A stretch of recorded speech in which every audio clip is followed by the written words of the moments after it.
And welcome, ladies and gentlemen, to the 8th episode of Sauce and Hensch. This is clearly the saddest one yet. No even intro, because I think you just have to read the title when this thing is posted on what this conversation is even about. And if you've been listening to the first 7, you already know what this one's going to be about. It's going to be that humiliating loss to the New Orleans Saints. I'm Sauce, and Hensch is back from Florida, rocking his Bears sweater.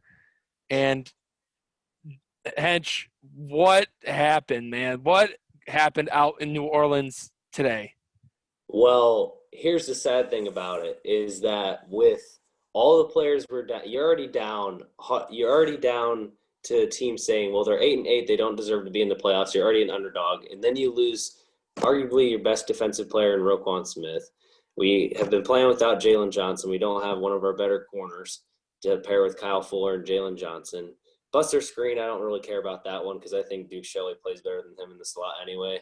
And then you don't have Darnell Mooney either. So you're already down like 3 players. You're down, and it's going to be a battle to even come close with them. And yet we come out, and the defense does everything in their power with Manti Te'o playing next to. Yeah. Might I add that Manti Te'o actually looked pretty good out there. Yeah, so that's what I'm saying is like you have second and third stringers out there, and the defense goes and plays their butt off. But Sauce, you know what happened is who comes back into the picture? And I tell you what, I went off on him in the one podcast about the disrespect that he gave to Bears fans, the organization, the defense, and to the offense by doing what he did, and that's Matt Nagy. He did this. He came in and reared his ugly head again in this game, and it showed. It showed, man. The defense kept us in it for the whole first half, man.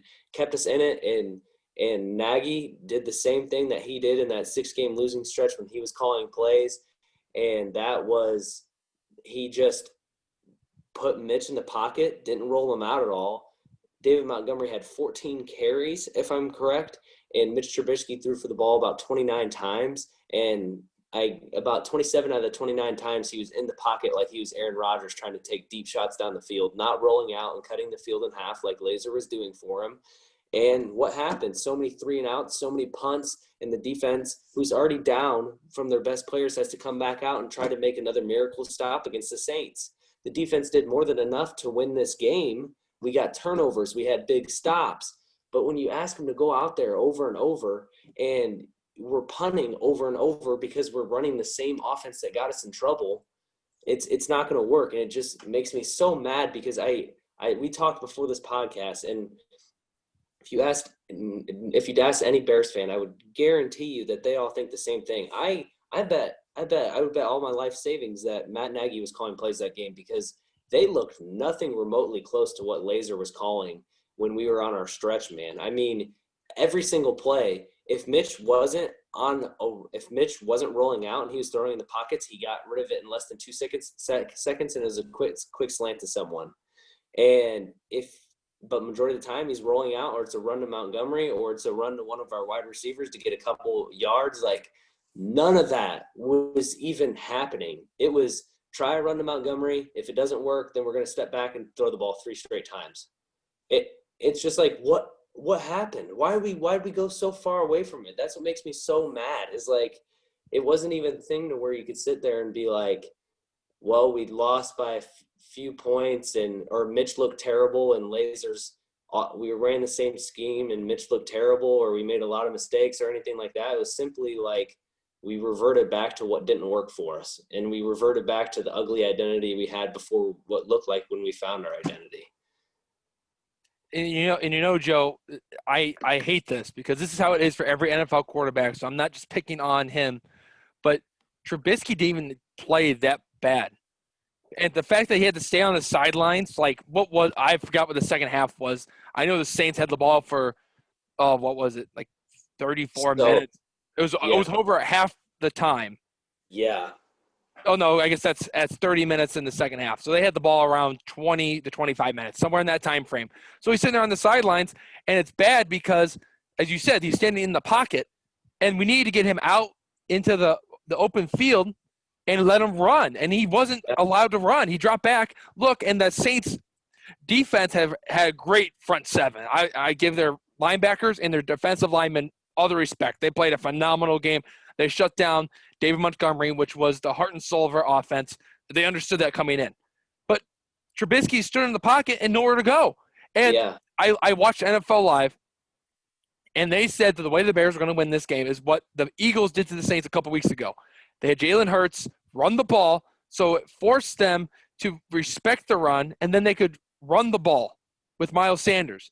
The Bears weren't able to do that. All the Saints just kept clogging the middle of the field, nowhere for us to go. Yeah. So what was going to happen there?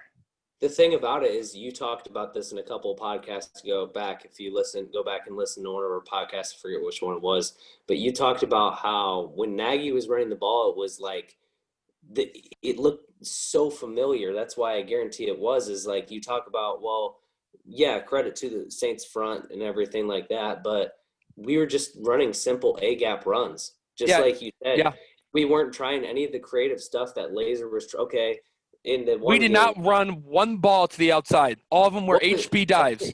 Yeah, and I think it was the one game against Minnesota, I'm pretty sure. No, it was the Jaguars. We started off slow and David started off slow because we were just running it right up the gut. And then it looked like either Nagy was calling the first half or Laser was just calling up the middle, and then he figured it out, and we started to run the ball in creative different ways. But that never changed the whole entire game today. Exactly. If we're going to run up the middle, if David doesn't get anything, then that shows us that we shouldn't run, that we should just pinch in the pocket and throw the ball. Everything was between the tackles. I don't think one went outside the tackles. No. It's awful. It looks so familiar, man. Yeah. It's like David, the three people that also, if you go back to one of our previous podcasts, the three people that got us in the position that we were in, and I was mad during the broadcast because somebody, I think it was Romo or somebody said, all the credit to Matt Nagy getting him to this point. And I just snapped. I was like, Matt Nagy did not get us to this point. The three people who did were first off, starting with Laser, because then that trickles down to Mitch and it trickled down to David Montgomery. And also give the credit to the young O-lineman who stepped up and got us to this point. Yeah. But so those four pieces got us to this point, not Matt Nagy. And we went way away from it. We said, okay, we're going to make Mitch the pocket passer that Nagy wants him to be. And I guarantee it, man. There's no way that Laser called that game because it was so different from what was working for us to today. There's no way. There's no way. Right. There's a different pace and a tempo to when Laser was calling it. And today we weren't rushing the line. It felt so slow. It's like, all right, because I remember for the longest time, the Bears' identity was this, because we said we needed to find a new identity. The identity was, they have a great defense, but their offense is awful, and they don't have a quarterback because Trubisky's a bust. And then you and me, who watch every game, go, yeah, but the offense is just awful. And now that we've experienced this season and we've seen that Nick Foles, a Super Bowl winning quarterback, can't even work with the same system, and even publicly said, when Nagy calls a play, I know I don't have time for it. So it's like, now you're not letting Trubisky have time to scramble and make a quick decision. Like, okay, nothing's open. Let me run. By the time he decided that he wanted to run, his pocket had collapsed and he was done for. The old line did a phenomenal job once again. And Trubisky was not hurried at all in those 3 games. Even against Green Bay, he wasn't really a hit that much. And today Trubisky was, I saw they had 16 dropbacks. No, 17 dropbacks, and he was hit 7 times or rushed 7 times. And I was like, that number doesn't look the same. That looks like back pre-Laser. And it's ridiculous. All the numbers point back to that 6-game losing streak and back to when Nagy was the play caller. And it's like, did you really take it over and think that you could change it up and it'd work back to the hoping that what it would be? No, it didn't work at all. That's what makes it so frustrating, man, is you go through – it's all – like he puts us through the good start and then the terrible losing streak. And then we're like, as Bears fans, I even said, man, I even will stick to it that, okay, we came in as 8-8, but, dude, I 100% believe, 100% after watching how close that game was for so long, that – I 100% believe that if we run Laser's scheme in that game, that we put up 20-plus points and win that game. And I said it in previous podcasts that we were a hot team, and if we would have kept the same scheme going, who knows how far it would have taken us. Do you know what really grinds my gears, Joe? You know what really grinds my gears? When I was growing up, and I'm a huge Cubs fan. But when I was growing up, the Cubs had 2 division champions in '07 and '08. You look back at those teams, they weren't great. They just did the bare minimum, got to the playoffs, and got blown out. That's what it's like for every Chicago franchise right now. Every single Yeah. one, except maybe for the White Sox. We'll see how that pans out for them. But it's just Hey, constantly. okay. It's like you show so much promise to bring back a championship to Chicago. I will say on my life that Chicago is the best sports town city in the country. I'll put it up against New York. I'll put it up against Los Angeles. I'll put it up against Miami. Chicago is number one. The fans bleed orange and blue, red, white, and blue, black and silver, and then red and black for both the Hawks and the Bulls. But it's always the bare minimum. It's never, okay, this team can put it together and win a championship. And we sit here and we watch teams like the Chiefs, who are also like, they weren't rebuilding, but they got Mahomes and they're winning. The Texans have Deshaun Watson, and he wants to trade. Are the Bears going to be aggressive and try to get him? Probably not. We'll probably go get like Sam Darnold from the New York Jets and be like, oh, well, we'll give the Bears fans hope, but we'll go like 9-7 and just squeak into the playoffs once again. I don't want that. I want a team that I saw 2 or 3 years ago that went 12-4 and showed promise of Super Bowl. But then we turn around and go right back to the old Bears. Yeah. This is one of the greatest franchises in NFL history, and it doesn't show. It doesn't show. It's awful. One Super Bowl championship since Super Bowls were established in 1967, and it's the most aggravating stat for me because the Ravens have won 2, and they were established in like 1998 or something like that. Yeah, and it's just annoying. It's just so. That was like we watched some pretty annoying. Obviously, like as Bears fans over the years, we've watched terrible games and annoying games. But even this year, we've had so many heart-wrenching, annoying losses, like the Green Bay blowout. That was just like God. And then the Lions lost like at the end. But like today, we just hit so different because we had, like you said, I had so much hope even going into it. Like down Darnell, down Roquan, down Jalen. Like I was like, you know what? Like I said to you, we still have all our offensive players besides Darnell. And Lazer's scheme is built to where we don't need a superstar for it to work. You know, it's not like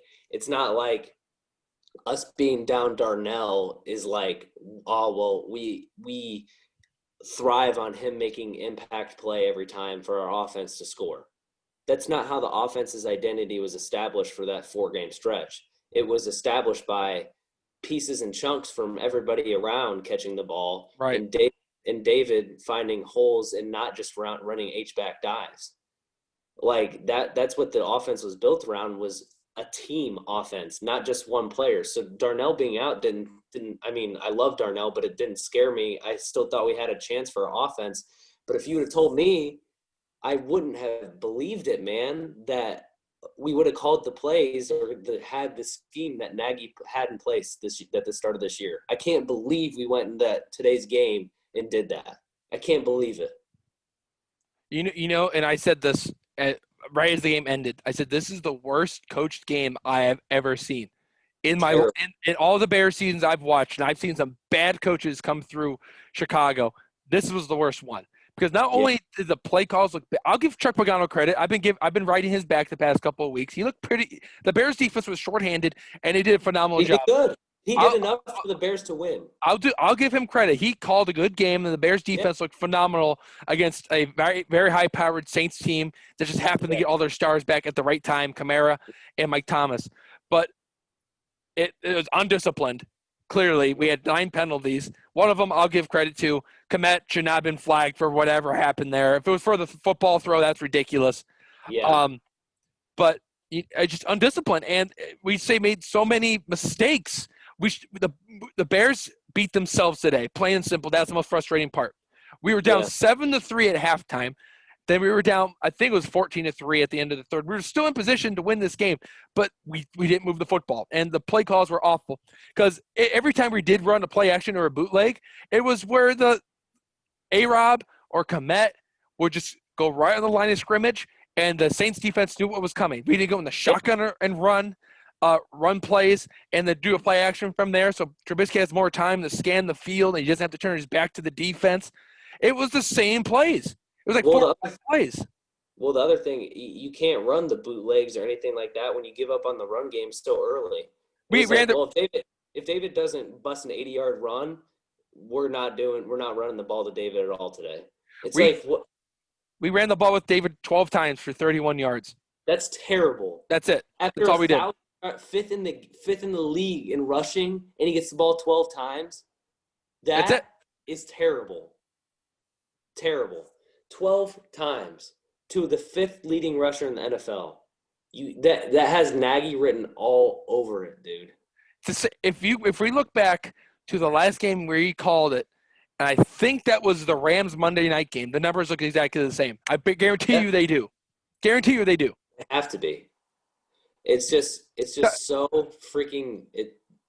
Because now that You and I always defended Trubisky because the argument always was we're not running the ball at all. Like they just gave up on the run and we just throw it. There's a game like last year I think it was against the Packers. Trubisky threw the ball about 50 times, 50, 60 times.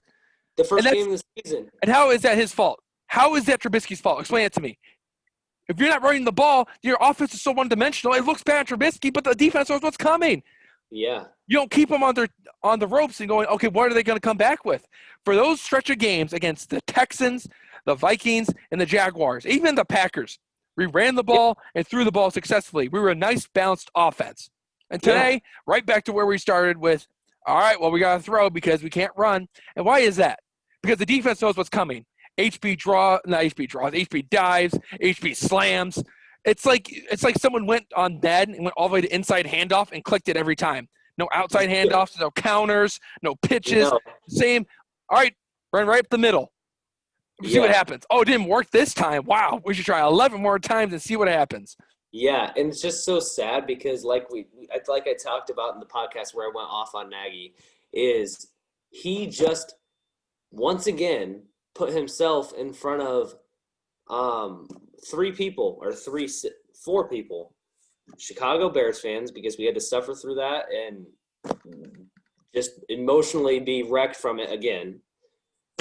The defense, what people will say, well, the defense didn't miss tackles and stuff. Well, they're going to miss tackles when they're out there on 3 and outs 5 times in a freaking row. He put the coaching staff he put himself in front of the coaching staff because now people are going to want the head of everybody when Laser and multiple other people should probably stick with the organization. And lastly, and the most sad for me, and you brought his name up just now, is Mitchell Trubisky, because now everybody's gonna say, well, there's your answer, let him go. As to where this kid we've talked about, he wanted to win with us so bad. And we had a scheme in place. He looked confident, man. It was awesome seeing him just like look so confident in an offense. And you just took it away from him and put him in a system where he's not confident again. And he made great throws today. The throw to Javon Williams on the sidelines and the throw to Javon in the end zone where he dropped it. That ball, 2 balls on the money. But when you have no time in the pocket and you have nowhere else to go to but to the checkdowns, it looks bad on him, but the scheme wasn't working once again. And people are pointing the finger. It's Trubisky because he can't read the defense. I'm sorry, but Nagy's play calls usually took about 4 or 5 seconds to develop, and the quarterback should probably get the ball in 2. Look, let's flip the script. Look at Drew Brees today. How quick did he get rid of the ball? He knew he goes drop 1, 2, 3. All right, 1, 2, 3, get rid of it. 1, 2, 3, get rid of it. Trubisky gets in shotgun, gets it, looks, and they showed one today with Romo. I think it was A-Rob was on the right side of the field, and then we went to the check down to Carter, and A-Rob had an open field to the right. But if you look, his pocket's collapsing, and he knows he can't take a sack in this situation because it's 3rd down. So he's like, well, I got to get rid of it. So he checked it down to Carter. He didn't have time to look back to his right and throw it because by the time he turned to throw, he was going to get hit. And those checkdowns to Carter, those are the type of plays that should be happening on 1st and 2nd down. But since you're taking shots downfield like we were at the beginning of the year for some ungodly reason when we know that's not our game, and then it's all of a sudden 3rd and 10 and you have it's just so annoying because it's like it's the other annoying thing is that I could really tell that CBS didn't do their research because they kept on saying, the Bears need to take deep shots and everything. When in all reality, whoever you said you watched NFL Live or whatever, those guys knew what they were talking about because the way the Bears were going to win was how we were winning the past 3 or 4 games. Right, And that's right. rollouts, short passes, and running the ball. We don't need to take deep shots. And the only reason that one deep shot looked like the reason it worked and all it was Javon dropping it was Trick play. Was Mitch simply dropping back in the pocket and taking a shot downfield? No. We had a bunch of trickery that happened before it. Mitch was on the roll and then the pass is wide open. Like it's not, we're not a team that Mitch can just sit back in the pocket and take shots downfield. No. In the moment to where I was just like, I stood up and walked out. I was just so mad was when I think we were down 14-3 and they just scored the second touchdown. It's 14-3. We just got the ball back. And on second down, like the play drawn up was for Mitch to throw a bomb downfield to Wims. Yeah. I was just like, what are we doing? Like I was hoping, okay, let's put together a good drive here, and it's 14-10. Like, let's roll Mitch out, let's run the ball on counters and out in pitches, and let's get some wide receivers moving around. Let's get the ball to Komet and stuff like that. Nope. Here's a freaking deep shot downfield to Wims for basically like no reason again, and just getting away from what worked for us. You know what? And it irritates me because against Green Bay, we were way too conservative. I'll say that. Way too conservative. We were going too short on passes. But today, like you said, we took a lot of deep shots. I'm like, we didn't do this before. We needed to find a good balance between the two. That's what these teams have to do. Clearly, that didn't happen today. No, and I'm fine with the deep shots if they're like the ones that – look at the ones that worked. Okay, yeah, Javon dropped the ball today. But like I just said, trickery leads to – I'm fine with that deep shot. Look at the deep shot to Darnell that worked against the Packers. It was one-on-one coverage. Yeah, and did Mitch Sidley drop back into the pocket? No, he rolled out. It was a play action rollout. And it worked. I'm fine with those once and a few times deep shots that are – some sort of movement that gets Mitch feels more comfortable when he's moving into a throw. I'm fine with those. But the ones that, like the shot to Wims, to where it's just three step back, drop back, deep pass. It's like, what are we doing? That's not our game. No. We went right back to where we started, which was a mediocre offense and a great defense. I'm like, wow, so we're actually finishing how we started. And those games that we won don't mean nothing, apparently, I guess, because maybe Nagy chalked it up because we were playing bad defenses. It didn't matter who we were playing for a while there. Our offense was abysmal as it was. But I will say this. The play calls on first and second down put us in terrible positions for third down, and they knew Trubisky was going to stay in the pocket, so they blitzed him. So Trubisky had to keep going to the checkdowns. All right, fourth down. All right, time to punt. See it? Yep.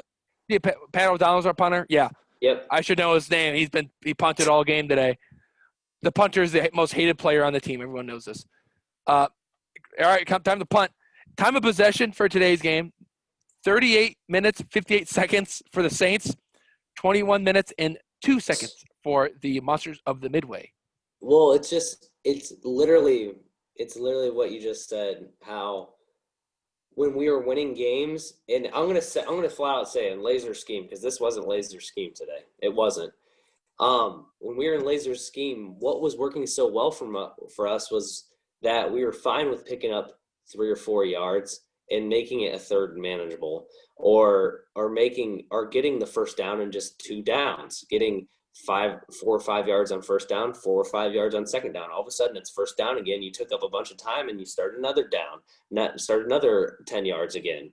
But today we were running plays to where we wanted to pick up 30-yard gains. We were running Nagy's scheme, and it shows you that it doesn't work with our players again. It got us into third and longs, and it's just like, yeah, it's slow and boring the way our offense was, the scheme that was working, but it was working. And I can't believe that. Just shows you the nerve and character of Matt Nagy, that he just didn't care about the overall team. We went on our team looked the best the Bears. I don't care who we were playing, you play, who's on the field in front of you. That was the best I've ever seen the Bears look between the offense and the defense. Best I've ever seen them look in that 3-game stretch. And for him to sit there and be like, well, we're in the playoffs. I'm going to run my scheme again. Exactly. I cannot believe he had the nerve to do that. And that makes me want more than anything for him to be freaking gone. It's so annoying. I cannot believe that he had the nerve to do that today. I can't believe it. Do we, if when the season comes back around and Nagy's still the coach and our offense still looks the same, I don't even care who the quarterback is. It's not going to work for anyone. It doesn't work. It takes too long to develop. So you know what? If Nagy's still the coach next year, I think the Bears jerseys is just going to stay in the closet, and I guess I'll wait till 2022. There better be a whole new personnel that fits his scheme. I don't even know what players it looks like for that scheme to work. Like I'd have to sit down and really do research on that type of scheme, but I just know that that's not Nagy's scheme doesn't work with the players that we have. I know that, but I don't know what type of players it would work with. Obviously, there is players out there because that scheme wouldn't exist if there wasn't players that fit that scheme. Right. So if he's there and he's running his scheme, Pace better really make sure that he has Matt Nagy's exact players that he wants to fit that scheme on that offense, or else we're going to go through the same old story again of another season to where it's just slow, up, mostly down, and we're going to go through a whole another season of it. And the worst part is when you're a fan like this, that you have to watch the Bears no matter how bad they are. That you actually want to wake up on Sundays excited to watch the Bears.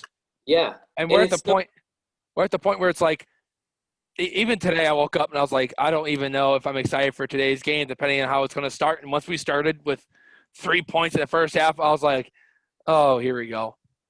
And even if it was like, it's different if it's 3 points and we had we were running laser, because there was a lot of times to where sometimes you just don't punch it in. And if Laser was running a scheme to get, odds are we put together long drives. And I'm fine with that if it's 7-3 and we just put together long drives, we weren't finishing. But it wasn't that at all. It wasn't that at all. We were just running a scheme that didn't work again, and we had no momentum and nothing was working at all. And the other thing is, like you said, one of the most annoying things as a fan is like, obviously I'm a huge Sox fan, like die hard, probably like that's probably my favorite team out of all the Chicago teams is the Sox. And I sit here and, it's the difference between the Sox and the Bears. They both were just in the playoffs, and they both just lost in the playoffs in the first round. The difference is the way the Sox lost in the playoffs is like, I'm super excited for next season. Like, super excited, showed a ton of potential, and the only thing that held us back from winning was the head coach, and we got rid of it and brought in things that we needed to be fixed already.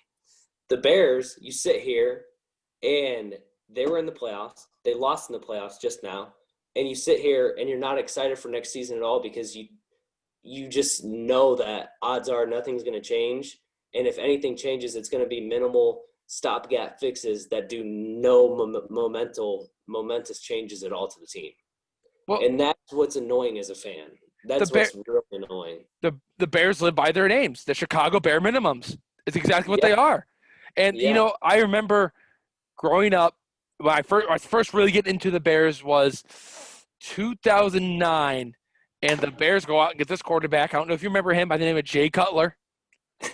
And this was the same way, where we just did the bare minimum, and we won. I mean, we had 1 year we made the NFC Championship as an 11-5 team, but that team had so much talent. How did we not ever go to the Super Bowl?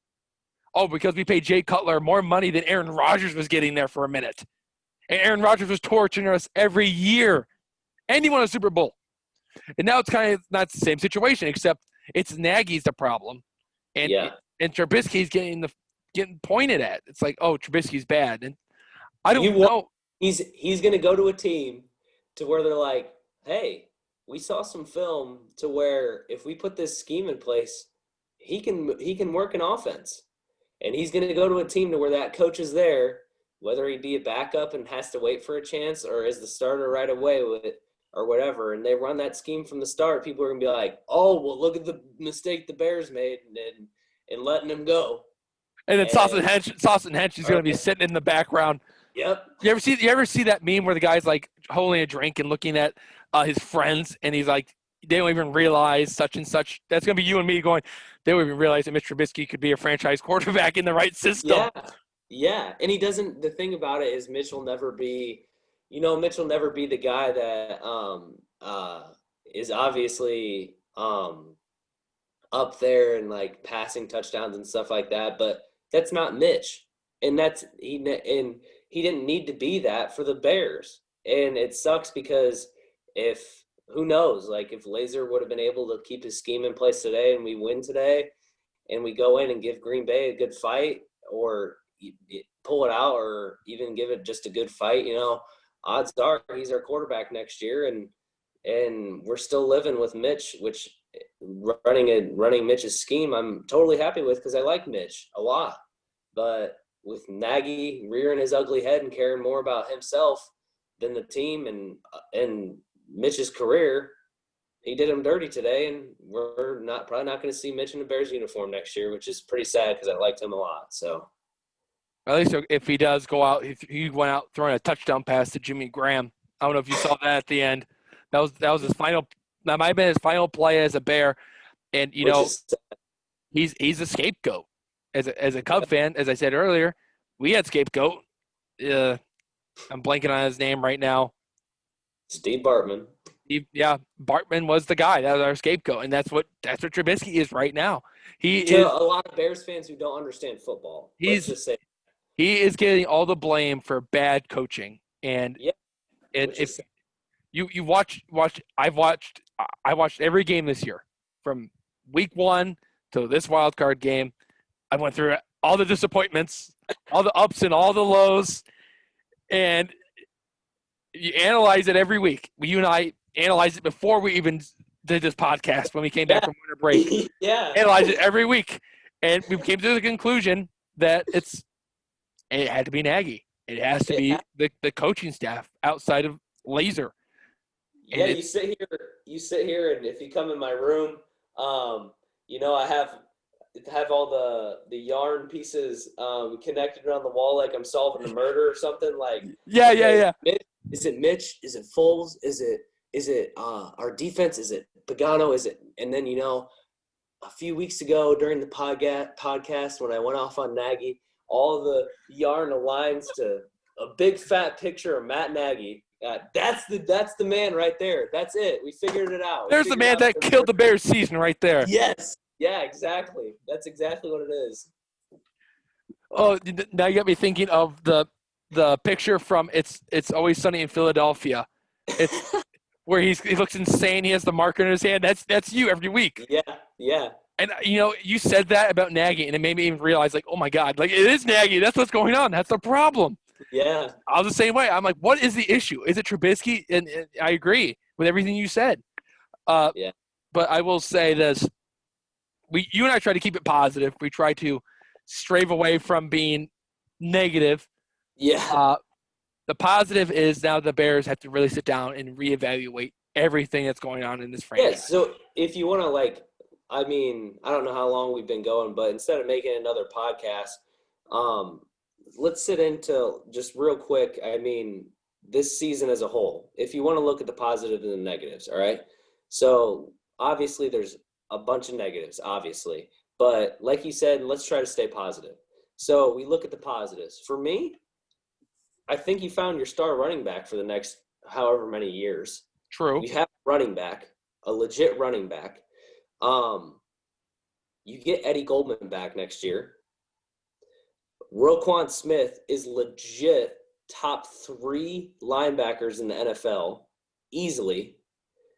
Darnell Mooney is a stud. And I'll say this: Robert Quinn looked really good the last 2 games. Yeah.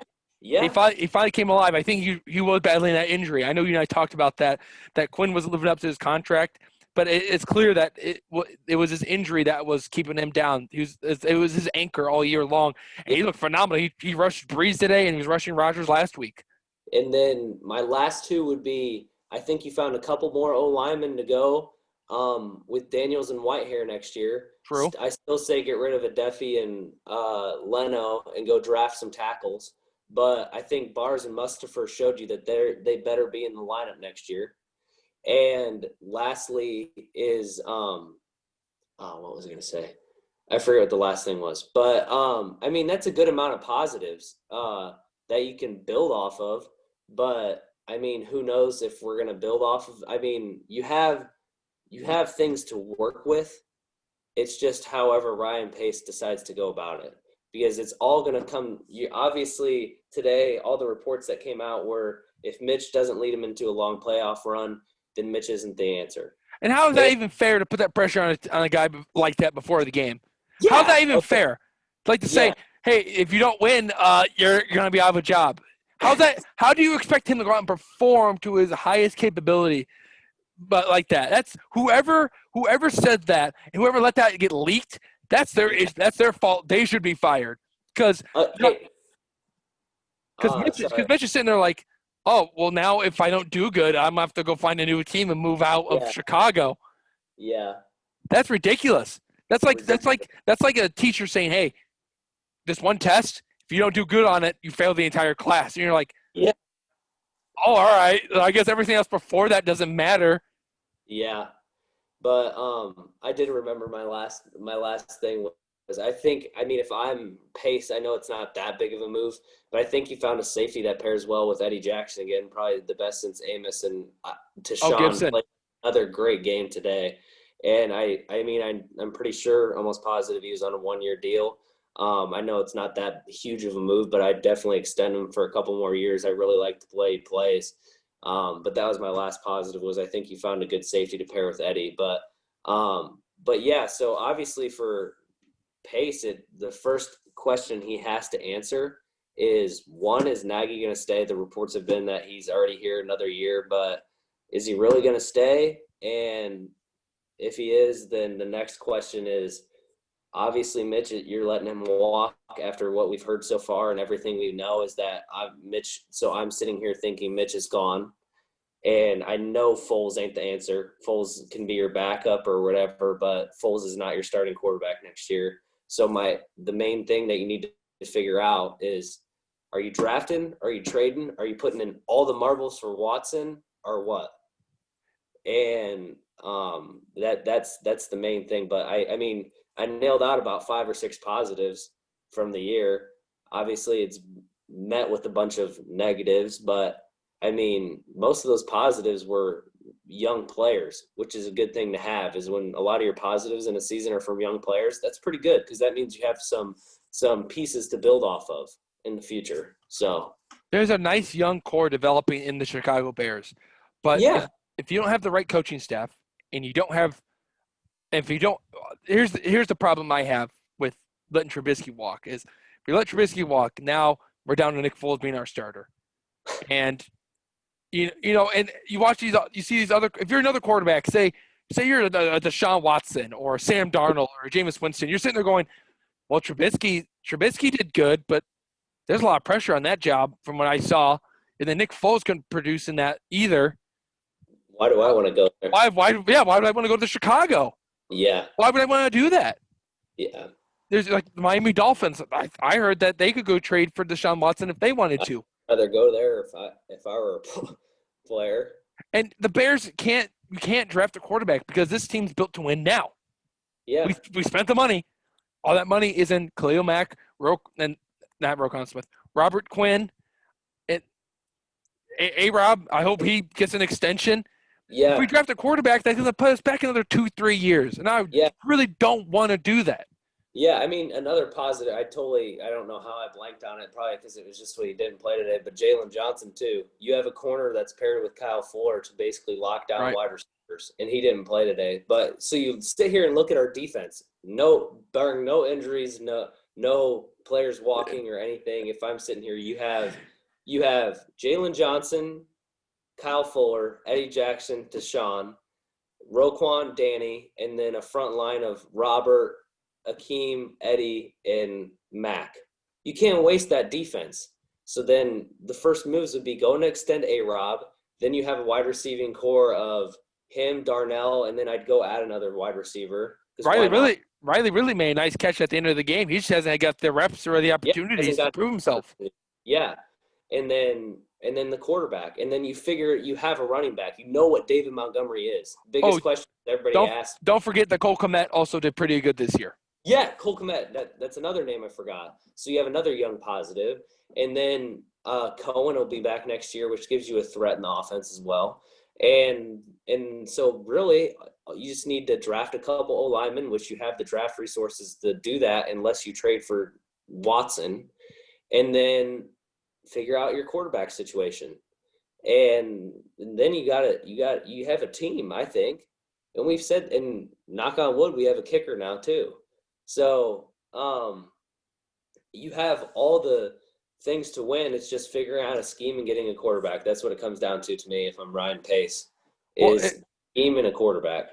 Here's what I said when I read the Trubisky story is if your plan is just to let Trubisky walk and not having any idea in what direction you want to go with on getting a quarterback, then you're doing this wrong. If you have no confidence in yourself to be able to sign a quarterback or trade for a quarterback, then what are we doing?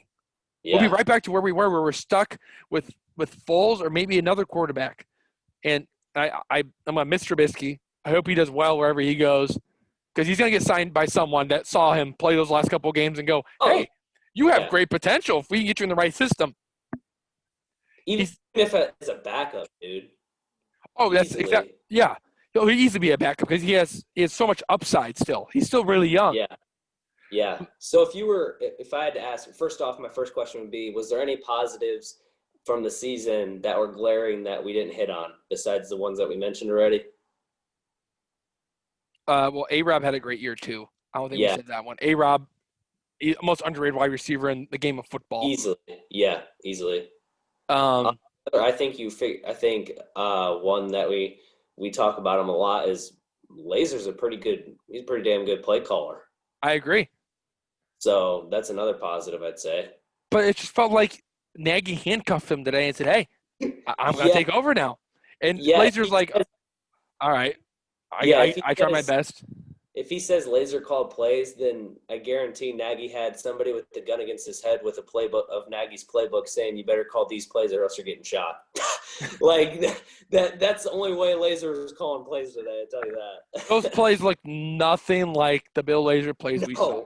And not even close. If anyone wants to I'll have to go through film tape. You know what we'll have to do is we'll have to go watch the game against the Vikings or the Jaguars or the Texans and watch those plays and then come back and watch the Saints game. Well, I don't have to rewatch it. We already know what happened. And be like, all right, well, what's the difference? And you're going to see a huge difference. Basically every possession. Like I will sit here. I think you're about to say it. I will sit here and anybody – I mean, we only have like the most like 40-something viewers. So any of our 40-something people who watch these podcasts can come and argue with me or Sauce that these were totally opposite. There's no way. I don't even have to go back to watch the Vikings game to know that every single snap that was taken was totally different than today. 100%. No doubt in my mind. I'll take that to my grave that everything's different. But do you know what the difference to me was? This is what really stood out to me is those games against the Texans and Vikings and Jags. The defense looked confused. They didn't know what was coming their way. And today, the Saints defense looked so confident, like they already knew what was going to happen by the time they came up to line of scrimmage. And here's another point I wanted to make. How many times did Trubisky go under center today? We ran a lot of shotgun plays, and it's like every time we went under center. It's like, when are we going to change up to maybe like a pistol or a shotgun? Every time we went to a shotgun, we went to a pass play, so the DBs already knew what was going to happen. Yeah. So it was so irritating to see the Bears do another 180. Yep. It's like this. It's like the Batman villain Two-Face. I said it's one side is beautiful. and it's great to talk to and great to watch. The other side, it's ugly. It's just it has so many. It's awful to look at, and you can't help but look away because it's your team. And oh man, Yeah. I'm gonna have nightmares from this So game today. my question to you would be, after we cover the positive stuff, if Sauce could look into a crystal ball or a crystal ball and could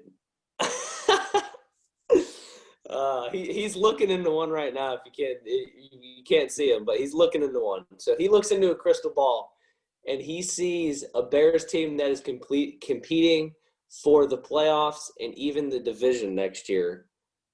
What is different on that team?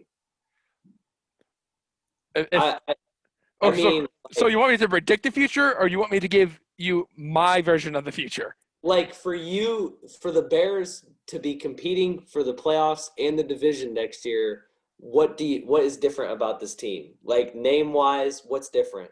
Well, we're gonna get that bald head out from the head coaching position. We're gonna call up this offensive coordinator from Carolina named Joe Brady, and be like, "Hey, we need an offensive-minded guy that obviously the system works because it worked at LSU, and then the Panthers, who went through like 2 or 3 different quarterbacks this year, didn't look all that bad. Mike Davis had a great year for him. They didn't have Christian McCaffrey. Bring him in as the new head coach. Keep Bill Lazor because that's 2 great offensive minds. If anything, you can keep Pagano after today. The defense didn't look great there for a while, but today it was phenomenal. I give him all the credit in the world against the team that had 3 Pro Bowlers on it. And then if the quarterback has to be someone that's played more than 2 years. So maybe a Sam Darnold, Jameis Winston, and trying to think of a third guy. Oh, how about this guy that's a little up north named Matt Stafford? How did we never mention Matthew Stafford? The Lions fired their head coach and their GM. They could be going through an entire rebuild. And Stafford has been injured for a majority of his time with not majority, but he's been injured a lot since he's been with the Lions. His contract is huge, and he's really talented. If he can come to a team that has the weapons that we have and the defense that we have and put it together, Stafford's probably going to get that recognition that he deserves for all those terrible years in Detroit. And then extend A-Rob and Tashawn. And I think that's the team that competes for the playoff. In the crystal ball, that would be the team. Now, the reality, none of that will probably happen, and we'll probably be looking at something a lot uglier. In the reality, we'll probably wake up Monday morning with Ryan Pace being fired, Nagy staying, Trubisky not getting his 5th-year option. He's going somewhere else. And A-Rob, I hate to say it, but A-Rob probably won't be back because the way that Ryan Pace treated him this year for not even speaking about getting an extension. He'll be with the Packers with our luck. Yeah, for real. I could definitely see him doing that. That'd be the most Chicago Bears thing that ever happened to this franchise. That would be a huge hit to the stomach. And I hate to cave into the negative. And you said it once before on one of the podcasts. I'm a very rational thinker. I like to look at the numbers before I decide anything. And you look at the Bears and their historic what's the word for it? Historic run of not developing QBs, for going through head coaches like trick or treat candy for little kids, and it won't happen. And then you develop good running backs. You have maybe 1 or 2 good receivers and a great defense. Yeah. The Bears have been the same franchise since Monsters of the Midway was first invented. I think that was the 1970s Bears. I think that's the first time the nickname came around. The Monsters of the Midway means good defense, good running back. If A-Rob gets extended, a good wide receiver. If not, Darnell and whoever they get behind for quarterback. To give you an idea on how bad the Bears are with quarterbacks, the greatest quarterback in franchise history, quote unquote, is Jim McMahon. With Jay Cutler in second place and Sid Luckman up there. Sid Luckman played in the 1940s. The 40s. I hope to God that the crystal ball that we were looking into is the same one that whoever's in charge of the Bears is looking into. But odds are it's probably a different one that is just a black hole, a black abyss of losing. Or just winning 8 to 9 games, making the playoffs as a wild card team, getting slaughtered by whoever it is, and moving on. Yep, to the next season. It's just giving our hopes up every year, especially for us Bears fans that want to look at the positives. That don't want to be so. The one thing I cannot stand is when the Bears come on and you have the one fan that goes, "All right, how are we going to lose this game?" And they're wearing their Bears jersey, and they're sitting like, "All right, here we go," and they're already like preparing themselves for us to lose. And when something bad happens, they go, "Oh man, I was right. I told you they're going to be bad. It's terrible." And then they do something good and they win, and they go, "Yeah, like I knew it. The Bears are good." And you're like, you and me are sitting there with palms up, going, "What are you talking about?" Yeah. And you know, there's a Simpsons episode I saw where Homer Simpson goes to a baseball game and is cheering against his own team. And then when they turn around and they go win a championship, then he's the biggest fan. That's Bears fans in a nutshell. Yeah. That's Bears fans right there. Well, I'm not saying all. There's still like a good 60, 70% fans that still bleed orange and blue and would ride or die with the Bears forever. But I can't stand those fans. And those fans poke their heads out every year until they win the Super Bowl. Like, as a Cub fan, 2016, won the World Series. Bunch of new Cub fans I never even knew. And I totally understand it. When it's with every team. Every team. I bet you Chiefs fans went through the same thing. Tampa Bay Buccaneers fans. Right now as a soccer, I can tell you, I'm sitting here and people are it's just what you just said. You see them popping up out of nowhere because they see them starting to get good. It'll be the same way in a few years with the Bulls too. So, but it's with you see it all over with Bears fans, and I pray to the Bears gods, to Walter Payton and Papa Bear that something changes and we realize that we have some pieces, and if we just make the right moves that we could, with the right moves, I think we win the division next year, but who knows if those right moves will be made? That's the big question.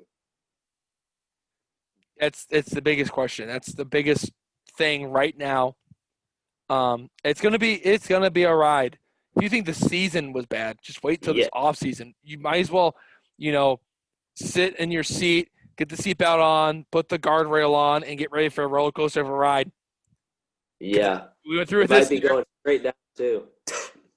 Yeah, it might be one of those rides where it goes up, and then it goes straight down, and you just keep going down. Yeah, it just might. Yeah, it just might power towers at places to where it goes up just because that's how the ride starts, and then boom, you just go down, and then the ride's over. There's a ride in Wisconsin Dells. What's it called? Mount Olympus. It's called the Hades ride, and you actually go underground. It's just pitch black. That could be the off season right there. I think that's a perfect representation. Okay, my question to you would be, if you look into your crystal ball one more time, my last question to you, grab your crystal ball, you look into it, the Bears are nowhere near the playoffs. They get eliminated early. They look terrible. The offseason was terrible. Not just for negative Nelly fans, but even the smart fans like you. The offseason was terrible, and the season's going to be bad, and the season's bad. What happened in the offseason? What are some names that you absolutely think the Bears should avoid, but could also see the Bears signing and bringing onto this team? They keep Nagy. They keep Pace. They keep Foles, and then they go and spend all their money on Jameis Winston, who's a very talented quarterback, but 30 interceptions in his last year with Tampa Bay. And then we're like, oh, Jameis Winston's the answer. And then Jameis Winston reverts to what he was before he went to New Orleans. And it's like, oh, God, here we go. And we have so much money tied up in him, so we can't get rid of him. So he keeps playing. you're better off just trading for a quarterback that doesn't have a big contract and hoping that they can perform. So, like, Sam Darnold's a good example. Or, you know, yeah, that's one. I can't think of any others at the top of my head at the moment. I wouldn't be mad at Darnold. No, I wouldn't be mad either. Stafford excites me a Stafford's lot. exciting. And then if you could pull off, I don't know what it would take to give up, but if you could pull off Watson, I'd be all aboard. But I'm looking realistically. I think realistically Stafford could be a realistic option, and I'd be pumped about that. Yeah, I didn't even think about him because he's been with Detroit for so long that you don't expect them to get rid of him after a bad season because they've been through a lot of bad seasons with Matt Stafford. Yeah. And when I saw that with the possibility of, they said this in his last game where he actually played and he was like injured against Minnesota. They said this could be Matt Stafford's final game as a Lion, and it popped in my head like, wow, they're right. Is he a free agent or trade? Trade, I believe, because I looked at 2021 quarterback free agents and Stafford wasn't on the list. Yeah, I thought we covered that in the podcast too. Yeah, he's not. We never even thought of him. And what do you think it would take to get a guy like Stafford? Do you think it would take first rounders? Yes, but I think it's going to be one of those situations where the Lions are going to try and they're going to keep a high price on him, but not going to be the price that the Texans can hold on Deshaun Watson because of age and the miles racked up on Stafford because of all the times he's been hit with the Motor City Lions. So I think they'll take some first rounders, but it won't be a king's price as it will be for Watson. Yeah. And because the Lions have the 5th, the 7th pick, they're in that range somewhere. And there's some good quarterbacks coming into this draft, and they could maybe, just maybe, get this quarterback from BYU named Zach Wilson, who is supposed to be pretty good. He should be pretty good. I saw him. There's a mock draft site you can try online. It's free. The only thing you can't do is trade because you have to pay for the premium, in which case it's not even worth it. Because then you can just go Madden NFL for that. I saw him somewhere in that frame of after Lawrence and Fields. Wilson is the 3rd-ranked quarterback coming into this draft, which is really good comparing that Lawrence and Fields are going to be 1 and 2 to the Jaguars and the Jets. So the Lions could be trying to get him and then get rid of Stafford in that contract and try to rebuild from the ground up. Yeah. Well, man, I hopefully that second crystal ball, you can toss that long away because I hope that doesn't happen. I just want the Bears to be aggressive this offseason. As so do I. You and I, when we talk about the Bulls and we want Wendell or Laurie to produce better, we want them to be more aggressive, and that's what they're doing, and that's what I want the Bears to be. I'd rather them go out and try their hardest and fail than to sit on their morals and what they have and go, hey, we can still win with this. Yeah, gee. So that's what the Sox. That's what the like. I'll compare it to the Sox again, just because I'm such a big Sox fan. I was sitting in this long. It felt like a ride that just kept going in circles and circles of the Sox, of literally carbon copy of the Bears. That's enough to win. Let's get some fillers that are good but not good enough. Adam Dunn, Adam LaRoche, names like that. Todd Frazier that aren't good. And I hate to poke at you at this, but there was a big joke going around for Cub fans that the White Sox are the home of players that are way past their prime that they just bring in for a year or two. For the longest time. They brought in, what was it, Manny Ramirez, Ken Griffey Jr., LaRoche. They traded a lot to get Todd Frazier. Yeah. They traded Fernando Tatis Jr. to the Padres for James Shields. Yeah.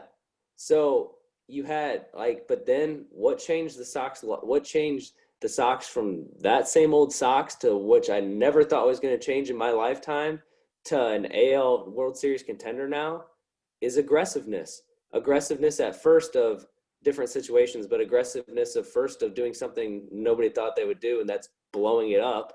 and trading your good players to get young talent.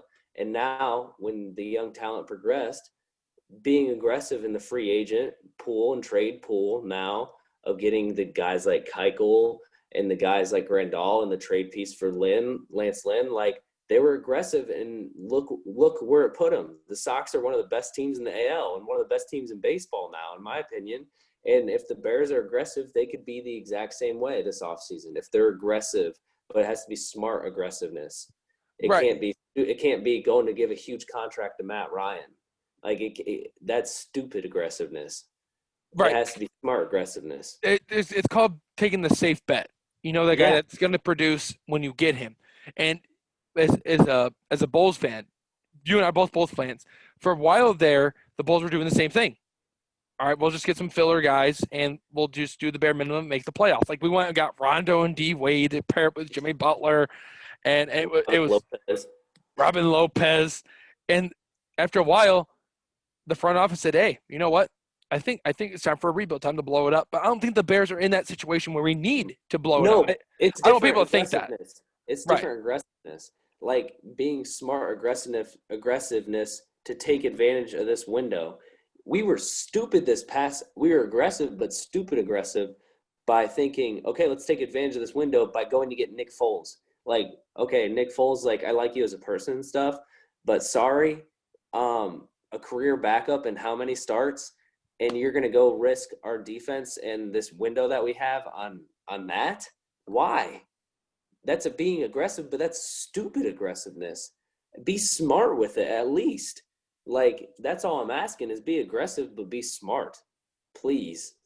I know you're going to hear this, Ryan Pace. I know you're going to go on to YouTube and listen to Sauce and Hensch. So please listen to me. You know what's funny is, outside of the Bears for just a second, is that you and I both said that Pat Williams reminded us of Kawhi, and that's all we heard today.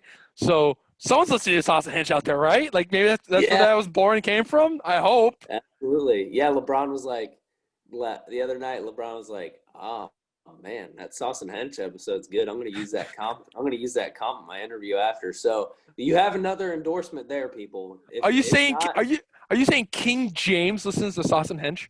Yes, I mean we've had who was it earlier that was listening to us? I think it was Art from the Bulls, our president of operations. We said he was listening to us in the marketing deal. Well, now there's another endorsement to listen to Sauce and Hensch. The king himself listened to us and dropped. He was not nice enough to drop the sources he got it from, but you can trust us. It was from us and that P. Will comp. So. Yeah, I sure hope that's what's going on, and I hope that King James tunes in on Taco Tuesdays. Maybe that's what he's listening to in the background. Sauce and Hensch as he's eating his tacos, and he can endorse us to the world, because the next thing you know, we're having like 30 million, 40 million viewers from all across the world. The analytics on these videos would be. Nagy's like, wow, these guys really hate me. and you know what? You try to give the benefit of the doubt to Nagy, but clearly, can't do it today. Clearly, we figured out the murder mystery. He would be locked up and in jail if it was for me. But who knows? Who knows? We might give him a little tap on his hand and say, "Get back out there," even though you killed the season, bud. Yeah, you murdered our season. You had us go through that 6-game losing streak, 7 of 8. You ruined Mitch's career. That too. You put a lot of miles on the defense. Congrats. Nice job, man. Khalil Mack went from one of the best of edge rushers to exhausted because of how many times he's had to jump out of his three-point stance because the offense can't let him sit on the sidelines for more than 5 minutes. Yeah. Oh, geez. So, closing words, Sauce, on this season? Anything? What do you got? Do you want me to say it in 1 word or 3 words? Hey, you usually have the short closing words, so you say yours. Mine will probably be more long-winded than the 3 words you have. So, pray to God that Matt Nagy's bald head is out of Chicago by tomorrow. I think that was 11, but I liked every single word of it. So I'd just say to keep with positive, definitely retweet what Miles just said. Hopefully that bald butt and the visor is gone, but also to be a little bit, I mean, we saw positives this season, but pray to God that crystal ball, the first crystal ball Miles was looking at, was correct, and pray to God that somebody can get this to Ryan Pace so he can listen. I know that somebody get this on his priority list. He's got a lot of priorities, but listen to this podcast should be number one for him. But so since this is like one of the last Bears podcasts probably for a while, just since the season's over, let's hit on one of my favorite things that we said throughout the year, and that's from CP himself. How about them Bears, baby? How about them Bears? How about them Bears? Thanks for listening to the 8th episode of Sauce and Hensch. As Joe said, this is going to be the last Bears episode for maybe until the offseason really starts. So yeah, 4 weeks. Heated up news, but expect some fun stuff coming from us. And like Miles always says, subscribe, get this out to as many people as you like, whether you see this on our Twitter, Snapchat, or YouTube first, get it out to people. And we're going to have some fun episodes here these next few times. So be on the lookout for that. There is one positive for the football season finally being over, Joe. It's time for the greatest sport of all time to come back. Baseball, baby. Baseball, baby. Wait, you thought Bears fans and whoever, Sauce and Hensch fans, you thought I got heated up about the Bears podcast? You wait till I start talking about some baseball, boy. I was thinking about that today, is how straight of a line we usually follow each other. And as the Bears season ends and the Cubs and Sox start, it's going to start going in different directions and splitting. So that's going to be fun. I can't wait to talk baseball with you from the north side and the south side. So for the 8th episode of Sauce and Hensch, thanks for listening, and we'll see you next time on Sauce and Hensch.